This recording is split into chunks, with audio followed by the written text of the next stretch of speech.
Hey guys, Tech Rally here, and today we're going to be solving a front-end eval problem. Again, if you don't know what front-end eval is, it's a platform for you to practice modern front-end interview questions. Today's question we're going to be solving is the two-factor code input, and I'm going to go ahead and read the prompt. Create a 4-digit security code input that allows you to enter a two-factor authentication code or authorization code. It should resemble the screen below. Implement a form submission handler that calls a submit code function with the 4 digits as the concatenated string. Implement a submit code function that validates the code given against the hard-coded 4-digit string. The inputs should be as usable as possible. Specifically, each field should allow only 1 digit between 0 and 9, and other inputs should be rejected. Entering a number in the field should advance the cursor to the next, except in the case of the last field. Pressing backspace at the beginning of a field, whether that field is populated or not, should focus the previous field and delete the input inside. Very basic styling guidance. Inputs should be positioned next to one another. Inputs should be roughly rectangular as pictured. Submit button should be positioned below. Note, pasting input into the input fields is a complicated problem addressed in one of the additional challenges. For the main problem, assume that copying and pasting a number into the fields results in an undefined behavior.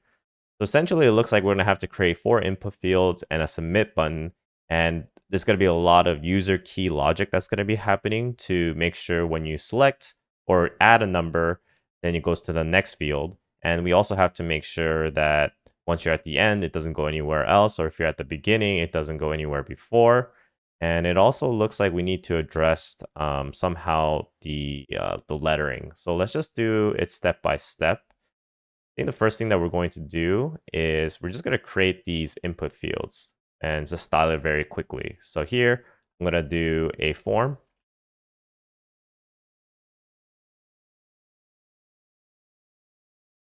And then I'll give it a class name of MFA form, or two-factor or multi-factor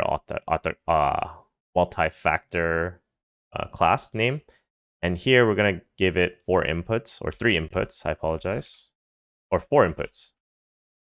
And here I'm going to say type equals text, and we're going to give it a input mode, I believe, to numeric. And then pattern is going to give it 0 to 9. It only allows numbers, and then star. Cool.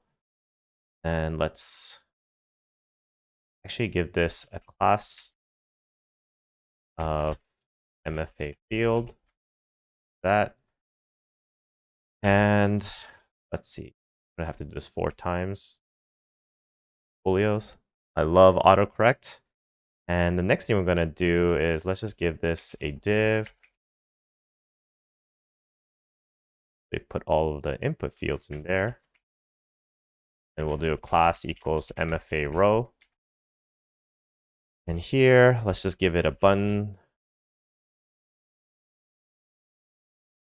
And type equals submit. Submit. Sweet. Now let's just add some basic styling here. So MFA field, I'm going to give it a height of 30 pixels, a width of 30 pixels. Then MFA row, we'll just give it a margin bottom of 20 pixels. All right, that should be good enough. And then we'll give it some numbers. Right now it accepts anything, so it doesn't really work as planned. If you guys are curious why I'm using type number or type text instead of type number and giving it a input mode as such, it's just because the input type of number doesn't really give it too much value, and just doing this little helper up and down button doesn't do too much. So I'd rather have it where the user doesn't really need to worry about that. And on top of that, it could also be mobile friendly to have the keys come out whenever we add these properties to our input field. So now that we got that out of the way, let's just start figuring out how do we actually get this to work. So I think the first thing we're going to have to do is we have to figure out how do we reject letters or non-numbers, right? And what we can do is we can add a event listener on our form and kind of do some work that way. So with this exercise, a lot of the emphasis is going to be placed on being able to understand how key press works, how key up, key down, and all of those things. So I highly recommend you to take a look into how that works if you're unfamiliar.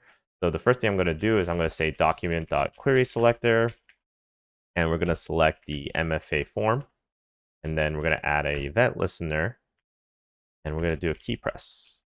One thing nice about the key press is that it gets triggered when the user presses a button and when they're still holding it. So it gives us also the ability to just outright reject letters if it doesn't match our rule sets. So if it doesn't satisfy our rule sets, we can prevent the user from adding those values into our input field. So if I say if e.target dot matches the MFA field, and in this case, we're saying that if the event.target matches this specific class name here, then we're going to do something with it here. So let's do, let's actually see what comes out right here. So we'll say e dot,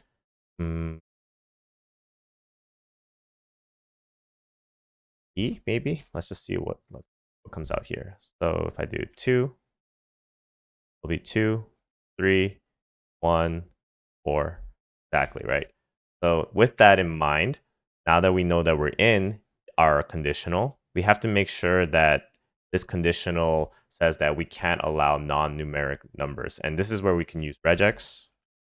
So we could do something like the e, then test e.key. So this is saying that anything is non-numeric, we're going to e.prevent default. Let's see what happens here. So if I do 3, awesome. But if I try to press E, F, it still works. Why does it work? Must mean that I did not do my regex properly, probably. Let's see. If E.D, save. So D works. E press field, E.target.matches. Refresh. D. Okay, so it must have been a browser issue at the time. I apologize. So now that we know that works and we're rejecting letters or actually just any non-numbers, let's move on to step 2. What's the next thing that we need to address?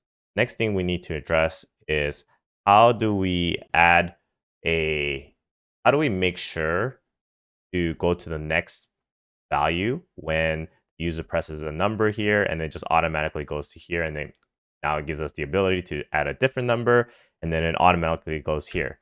So we need to do a little bit of finagling here, and obviously we could just put as many numbers as we want here, so that's not ideal either. So we got to kind of figure that part out here. So like, how do we go next? So here we can say document.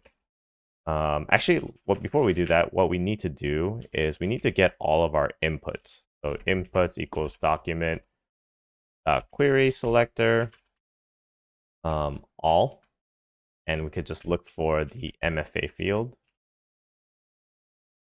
And one thing weird about this query.selector all, or one thing weird about this document.query selector all, is that it's not iterable. So we need to make it into an array by doing it this way. And after we do that, we're going to just basically look at indexes. And if you put in a value, then we're going to move on to the next value kind of thing. So here, let's do document query selector of the form again. We'll add the event listener. And this time we'll do the input. So we're just listening for input changes. Event, and if e.target.matches the MFA field here, we're going to say, let's get the index of the inputs dot index of e.target. And let's just console log out the e.target here. If I do 2, we'll get this one. If I do 3, same input. I mean, it's not the same input field, but it's the same type of input, or it's the same type that comes out here. So now that we know the index, let's just console log the index as well, just to make sure. Save that. We'll clear this. If I do 2, 1, 1, 3. So what's logging out is not the values of these numbers, but the index of these numbers. So that's good. That works properly. And then we'll say next input equals inputs of the index plus 1. And if the next input exists, then what we want to do is say next input dot focus. So we want it to go to the next one, and that should be good. So let's see if that works. 3. That also does not work. Why doesn't it work? 2. I think I need to refresh again. 3, 2, 1, 4. So I seem to be running into some browser issues where I need to refresh for some reason here, but believe me when I say that, it works. And next thing we should figure out is how do we go back, right? And what we want to make sure is that we want the user to go back whenever they press the backspace. So here, let's just write backspace. And in that case, we need to use the key down, I believe. The key down event is fired for all keys, and that includes the backspace. That's why we're going to be using the key down event. So let's just do document query selector of the MFA form. And then we'll add the event listener of the key down. And in the key down, we're going to do the same thing again. If e.target.matches the MFA field, put that quotes. Oops, here. Then we're going to say const index equals inputs of the index of e.target. Const previous input equals inputs of the index minus 1, because now it's not the next one, but the previous one. And if the previous input exists, then we're going to have to do something here, right? Previous input dot focus. And we're going to also have to previous input dot value equals this. So right off the bat, I'm going to tell you that this is not going to work to what you're thinking here. So if I do 2, 3, you see how these numbers are just changing here on the first input. It's because basically all it's checking for is e.target.matches here, and this is also checking for e.target.matches here. So they're kind of like fighting with each other a little bit. So we're going to have to be a little bit more smart about what we're listening for here, or what we're doing the conditionals for. So here we have to also say if your key code is equal to 8.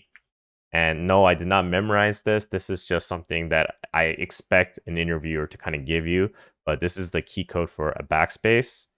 And you want to make sure your e.target.selection start is equal to 0. And e.target.selection end is also equal to 0. So I'll explain what this is. So, oops, one more equal. So this is just specifically for the input field. Like you want to make sure your start and your end is always on the 0 index. So we're trying to prevent the user from being able to do like 33 in one input field, right? So that's kind of how we do this check here. So now if I do back, it's going to erase the previous input. And now you have the ability to do stuff with it. Cool. So now that works, which is great. The only weird thing is I could just add a bunch of numbers at the end. And why do you think that's happening, right? That's happening because here, when we reject non-numbers, all we were doing was checking for e.target.matches of the MFA field. But we also need to check for another thing, which is e.target.value. But we're just checking to see a non-truthy value here. So this is a little confusing right off the bat. So let's just console.log e.target.value here, and let's remove this first. So if I do 2, 3, 4, 5, you see how all of the stuff in the bottom right corner is just an empty string, but I do 5 again, it'll just show the previous value, and it'll show the previous value, and it'll show the previous value. So what we want to do is we don't want it to work as normal on the last input here. So what we're going to do is say, hey, we don't want you to do exactly what you are trying to do here, basically, which is the basically the conditional here. But actually, I totally messed up. It wasn't supposed to be on this here, but it's supposed to be on here. So e.target.value. Then we'll do an exclamation mark. I think that should work. Let's refresh. 5, 4, 3, 3. And I'm just pressing 3 a bunch of times. And you see how the e.target value is showing up here. It's because it's only going to keep a record of 3, and we're preventing it from doing anything more. So what's really cool about prevent default and all that stuff is we essentially prevent the inputs or whatever you're trying to target from doing what it's actually supposed to do because of the logic or the UI that we're trying to create. So as long as it meets these conditionals, we got our e.prevent default working properly. The next thing we're going to do here is we're going to just kind of trigger the submit. So here we're going to say document.query selector dot, I guess we're going to look at the MFA form. And in the MFA form, we're going to do an add event listener to submit. And here we're going to e.prevent default. We're going to prevent the form from doing what it's trying to do. We're going to get the auth code, which will take the values, I believe. And let's just see what this is getting an error first. No error here. Okay, cool. So const code equals inputs dot map of the input, and we're going to return the input dot value. Then actually, let's just join these inputs. So here we're going to say console.log the code. So if we do that, do something. We're going to click submit. Input.value is not a function. That is interesting. So what is causing that issue?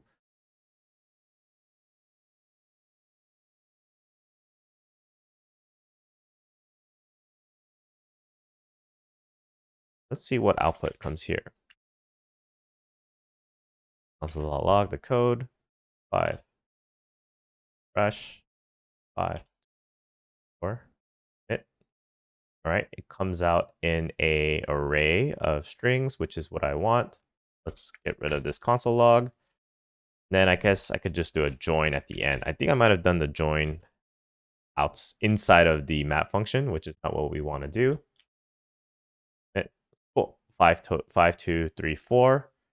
And the request is that we call a submit code function with 4 digits in the concatenated string. Implement a submit function that validates the code given a hard-coded 4-digit string. So let's just say auth code is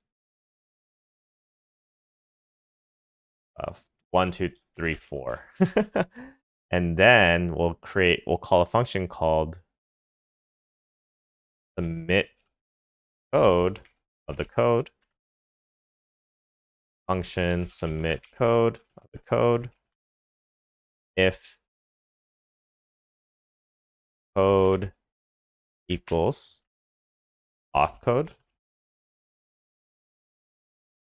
we'll just alert 2FA is good. Else, they alert 2FA is bad. All right, now let's see if that works. So 1, 2, 3, 4, submit. 2FA is good. Let's change this number to 3. 2FA is bad. Awesome. So it works properly. And also the back works, the next works, everything works. Sweet. So that's how I would do this 2-factor authentication problem. And There might be some questions as well about like why didn't I use React in this case? And as you can tell, this is a really simple problem in a sense where a framework might be a little overkill. And I always encourage everyone, I know that a lot of times we're moving towards like a library, towards a framework, but in certain instances, it might be good to just really show your fundamental JavaScript skills. And in this case, there's not a lot of code to write. So I highly recommend you to consider this approach if someone gives you a very relatively simpler problem like this and figure out how do I implement the proper JavaScript to make sure things work properly. So other than that, I hope that this lesson was really helpful for you. I encourage you to look at all of the challenges as well, just to get your feet wet. But thank you again for staying to the end, and I hope that this helps you in your future interviews. Talk to you later. Bye.